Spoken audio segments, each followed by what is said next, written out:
Is Mr. Freeze your favorite Batman villain? Yeah. With her. He fell in love with who?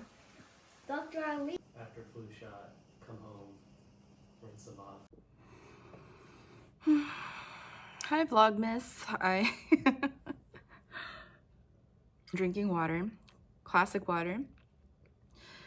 I try to drink water out of my, what are these called?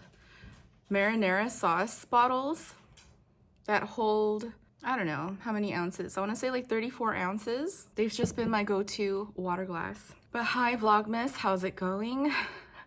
I just came from the movies. I saw The Iron Claw. Immediately within the first 5 minutes, I knew that that was gonna be like my favorite movie of the year. I felt that way too about I Love You But I've Chosen Darkness by Claire V. Watkins. Like within the first page, I knew that I would love this book, and pretty sure at the halfway point, I was certain that this is going to be my favorite book of the year, even though it was one of the first books that I read back in January. But you just get that feeling sometimes, and I have that feeling about The Iron Claw. I love that movie so much. I cried. I was not okay. I cried my eyeballs out, and I did my makeup this morning to finish up my 1K Q&A video, and I was like, I put makeup on so that I could put on some lipstick and do like lipstick swatches, but I totally forgot that, or it didn't connect in my brain that I was within moments going to see The Iron Claw. And I knew that that movie was going to be sad. I knew that there was a good likelihood of my crying, but I cried a lot more than I thought that I would. And I totally expected my makeup to be completely gone afterwards, but I haven't touched up anything. I'm just a little sweaty because it is unseasonably warm today. Hence the tank top. So yeah, I really love The Iron Claw. If you're able to see it, go see it. That movie is just the worst of America made right. Like that movie is the best of America with roots of some of the worst parts of America. Highly recommend. And I had Chinese food for lunner with my husband afterwards, where we just talked about it the entire time. I'm still a little, so I'm trying to say all this is me trying to say that I have that effect of when you have like a, maybe like, if you had an edible and you're like coming down and you're not quite feeling yourself, but you're mellowed out and you're just a little overwhelmed. Obviously, that's the perfect time to record a Vlogmas book update. A Vlogmas book update. So what is today? It's like almost Christmas. We're days away. I'm not even hosting this year, but it's like the lead up. There's a lot of other things going on, and I have finished several books. I've started and finished another Curtis Sittenfeld, Sisterland, and I started and finished that like before I even realized that I was going to, before I even knew it. I really liked it.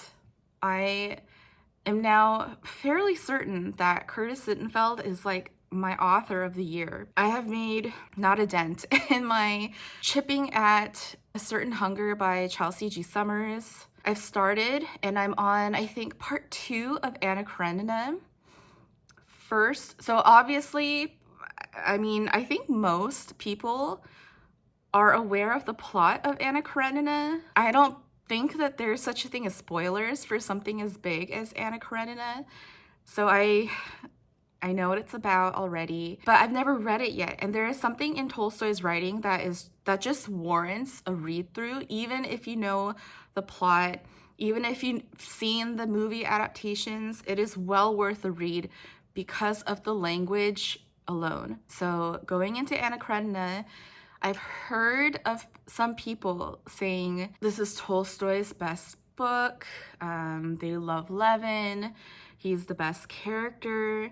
And then I've seen like here and there some, like ironic or maybe some sarcastic like Goodreads reviews of Anna Karenina of along the lines of she had a horrible life and then she killed herself. So I wasn't quite sure what all that was about, but now that I'm past the part 2 point of the book and I'm listening to it on audiobook, read by Maggie Gyllenhaal, which I have to say she's not the best reader. I never really thought of her as like one of the best actors of our day, so it kind of goes hand in hand, I think, but it's fine. She's fine. Nevertheless, she does a good job and I don't know if it's her or if it's Tolstoy, but I'm very much into the world of this aristocratic Russia with the very like mystic, the aristocrats of 19th century Russia were very heavily into mysticism at the time. They're, ergo people like, what's his name? Rasputin. So my first impressions of Anna Karenina so far at this point of the book, I think I'm in the latter. Like, I'm not on Levin's side at all right now. And I know that it's not, like, that's his character. And just like in War and Peace, it's, like, kind of uncertain who the main character, who the protagonist of this story is gonna be. Seems like it's Levin, but I am not on Homeboy's side. I don't really have that much of a sense of Anna Karenina so far, but I'm so far not seeing anything that she's done to warrant being against her at this point. So there's still much more book left and it's been fun. We'll see. I'm definitely gonna finish it in the next several days. Oh, I've started and finished 2 cookbooks. The first was Scandinavian from Scratch and the second is Cooking by Jeremy Lee. And both of them are really good. They are both super like beautiful aesthetic cookbooks that I've had my eye on since they've come out. I haven't cooked a single thing out of either of them, but I'm very happy to have them. And what else? What else did I read? All I can think about is I also watched Eileen, the movie. I think I saw it last weekend, and that I did not have high expectations going into it. I watched the movie Macbeth with Florence Pugh. It was like her first role, and I was not impressed by that film, by that tone. And so, especially after seeing the trailer for Eileen, I did not have high hopes for that director's success, even if Ottessa Moshfegh was writing the screenplay. However, I was and still am just grateful for that movie's existence. I really appreciate the fact that something so literary was turned into a feature film of this caliber, that Litfic is continuing to be recognized as original content. And I did not think much of the movie at all. However, I kept giggling to myself throughout because that is one of the most East Coast movies I've ever seen.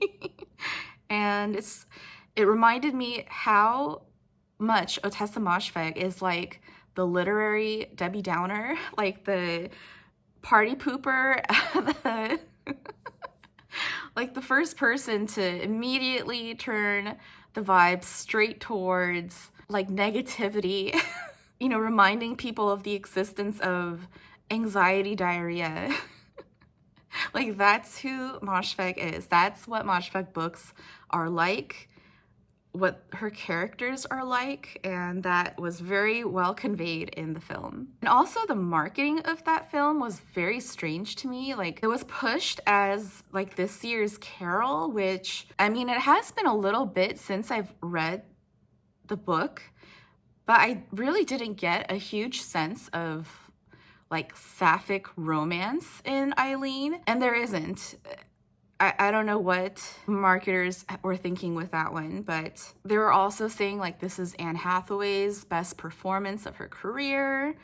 I don't think so, but definitely Zac Efron in The Iron Claw, that is his best performance of his career of this year. Oh, I just love that movie so much. The Iron Claw, not Eileen. I don't really know what else to say right now. I'm just so filled with warmth and familial love from The Iron Claw. If you know anything about the plot of that movie, you're gonna lift an eyebrow. I do. That movie moved me so much, and I'm still overcome by my feelings for it. So I guess I'm just here to say I read a few books. They were fine. Go watch The Iron Claw. My favorite movie of the year. And then now I'm gonna edit and see what kind of footage that I've compiled over the past week. See you later. Oh, and hats off to this mascara for not running at all. This is, I'll put in the captions whatever mascara this is. It definitely works.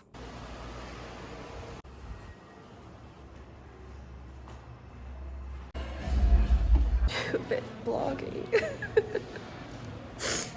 And what I want to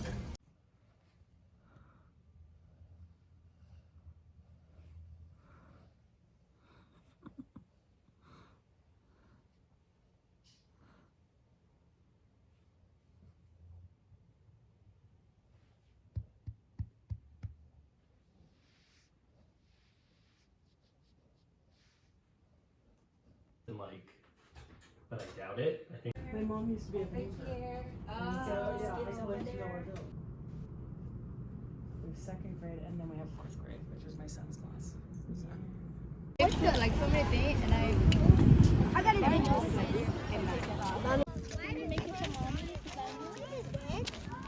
huh? I hope it dries in time. Oh, it is sunny. Like magic with a flash and a bang.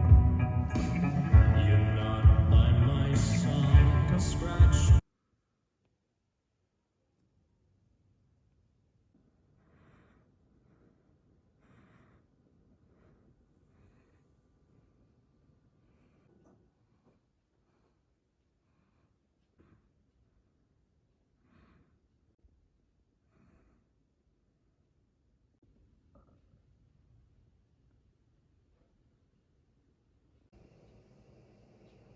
I think somebody said that they thought that my house looked very clean and organized, and I'm very much not, because I mean, this is the state of my interior and exterior.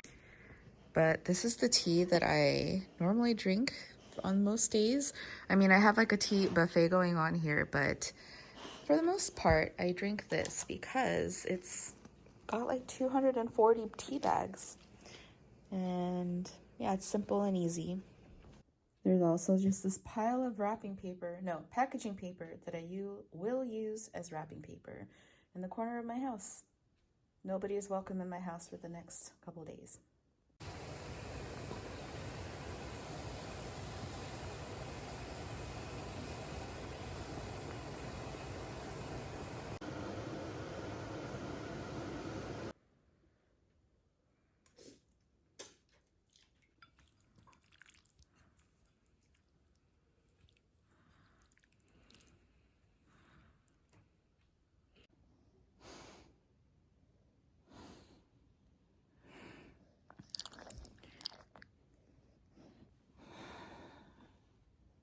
Dog smells like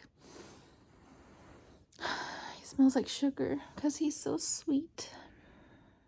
and it's gonna have its own little computer behind it that's gonna connect to. I'm just being super annoying and doing Vlogmas for the month of September. From 1,000 to 1,000,000 viewers, Oh. my fans are very attractive. This is the way to 1,000,000 subscribers. No aesthetic candles for me, baby. Straight up toy stockpile. My kid has a very happy life. Hey! Sit! Hey! Outward block. Reach across, like pulling out a sword. Sit! Hey! Sit! Hey! Extend those arms. Sit! Good, strong, strong, loud and strong. Something different, please.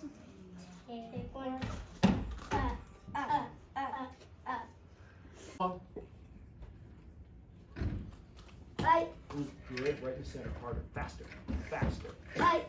Good, right in the center. You got this, man. You got this. Nice job. Want to hear a real thing? Why would someone sit on screen unless you're not the user? Because they probably weren't looking.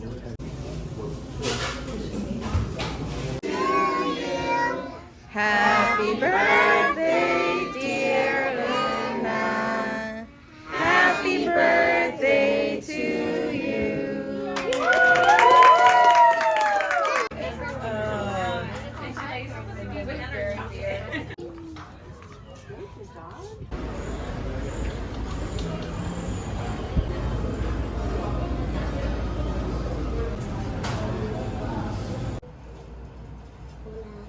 Hola.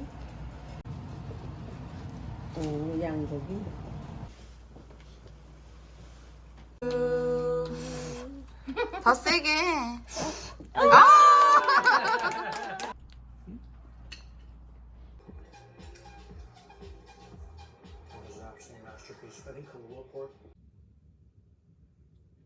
Uneasy lies the head that wears a crown.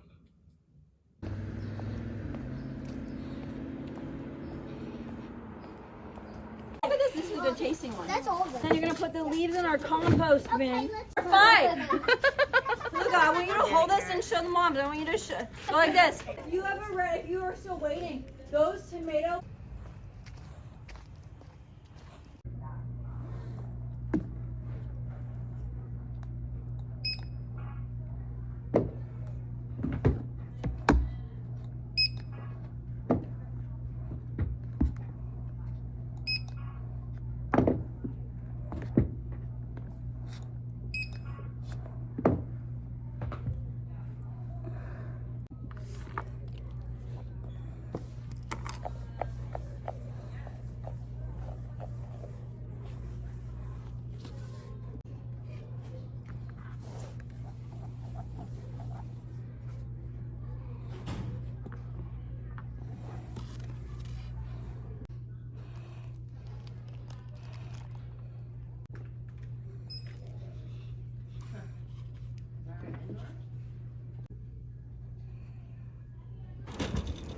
Henry gives away his own. To match with her brings no advantages. She should have stayed in France and starved in France. My lord of Winchester, This is drama. join you with me.